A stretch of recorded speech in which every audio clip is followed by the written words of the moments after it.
cảnh rừng núi đây các bác, mùa này rất chi là nóng, đang cháy này. Nhìn theo ngoài kia như là lửa đốt đi. Đây đến cây mì người dân trồng mà còn không lên nổi như thế này thì làm sao mà chim dám lấy ở đây.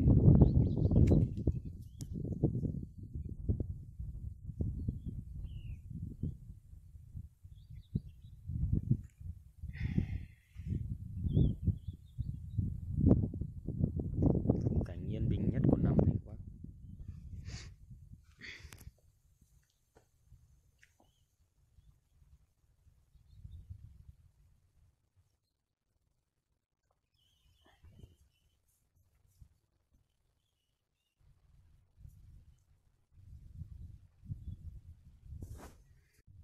Đại gia Chim Cu lại xin chào toàn thể gia đình mình.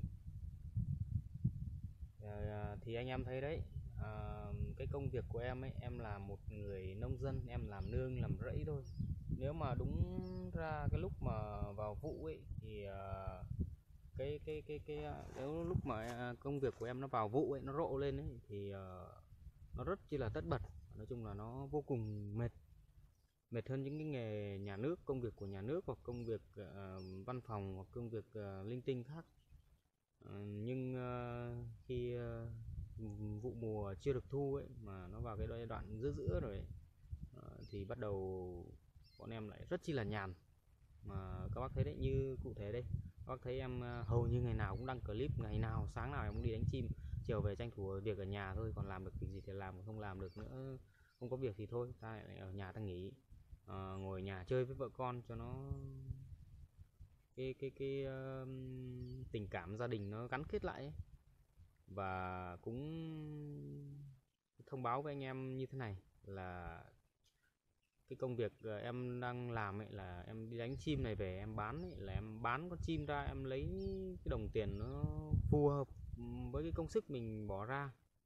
Thì chim ấy em khi gửi khi khi em khách mà mua chim của em ấy có video như thế, thứ nhất nó phải đảm bảo được cái thứ nhất giá hợp lý, thứ hai nữa là cho anh giá hợp lý cho anh em mua, thứ hai nữa là đúng chim, chim trên đường đi mất chết hoặc là tật lối bên em chịu hoàn toàn và bao chống cho anh em 100%. Cái thứ năm nữa là đến chim đến khi đến được tay của anh em khỏe mạnh, đúng chim, và nói chung là anh em mua vui vẻ, mua và anh em bán vui vẻ với nhau. Chứ không phải khi nhận con chim đến rồi người ta nói mình bảo cái thằng này nó treo đầu dê bán thịt chó. Em nói thẳng luôn ấy, cái nghề đánh cu ấy mà nó giàu được ấy thì em đã giàu từ rất lâu rồi các bác ạ. Tại vì em đánh chim tới năm nay là năm thứ bước sang năm thứ 10 rồi, mà trong tay đấy các bác nhìn thấy không, vẫn chả có một cái gì trong người cả, vẫn chỉ là một thằng nông dân quèn mà thôi. Cho nên khi anh em mua chim ấy thì anh em nếu mà mua chim bên em ấy, nếu mà cảm thấy tin tưởng ấy thì tại vì sao lại phải bắt gửi tiền trước? Tại vì những cái xe nào mà tiện đường đi em đi nhận ấy và tiện đường em gửi ấy, và thì em sẽ gửi tiền qua nhà xe, còn không nữa thì em bắt anh em phải gửi tiền trước, đó là cái điều tất nhiên. Tại vì em đi gửi nó cũng đã xa rồi, 40 cây, hơn 40 cây thì lại phải, khi các bác gửi tiền vào em lại phải chạy đi lấy thêm một lần nữa thì nó tội vợ em quá. Cho nên các bác cứ yên tâm đi, nếu mà chim tật lỗi mất miết chết trên đường đi em chịu hoàn toàn, và cái số tiền của các bác nó không mất được đâu. Nếu mà cái cộng đồng mạng có thể đưa em lên trên, đưa quan tâm đến kênh của em thì cũng có thể đạp chìm cái kênh của em xuống được. Nên đường đường em bán bao nhiêu năm như vậy, tự dưng em lại không bán rẻ cái lương tâm mình chỉ vì vài trăm ngàn đâu. Nên các bác cứ yên tâm khi mua chim. Nếu mà về chim nó có bị suy quá thì các bác đừng có vội trách em, hoặc là đừng có vội đòi trả lại em gì cả. Các bác cứ nuôi cho dùm em cỡ một tuần mà chim nó không lại hoặc chết, hoặc là chim nó suy quá thì em sẵn sàng em tặng luôn con chim đó cho anh em, và em gửi thêm một con chim trong clip mới nếu mà anh em thích con chim nào đó. Nên rất mong anh em thông cảm những cái trường hợp nó không mong muốn xảy ra, và chúc cho anh em sẽ có được những chú bổi thật là tốt khi đến với kênh của em, hoặc là khi mua những con bổi của em, và có những cái phút giây thư giãn đối với những cái video em làm, không cần nhất thiết phải là mua chim. Còn những cái gì anh em không biết có thể hỏi em, nếu mà trong tầm khả năng hiểu biết của em thì em sẽ giải đáp tất cả những cái bình luận của anh em cứ bình luận bên dưới, em sẽ trả lời tất cả trong những cái lúc em rảnh rỗi. Xin cảm ơn anh em rất nhiều vì đã quan tâm đến kênh cũng như là ủng hộ em trong cái thời gian vừa rồi. Chúc anh em một ngày làm việc thật là thoải mái và có những phút giây thư giãn đối với những cái video của em. Xin cảm ơn anh em rất nhiều.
Xem ngực ngước nào, giơ cánh làm gì?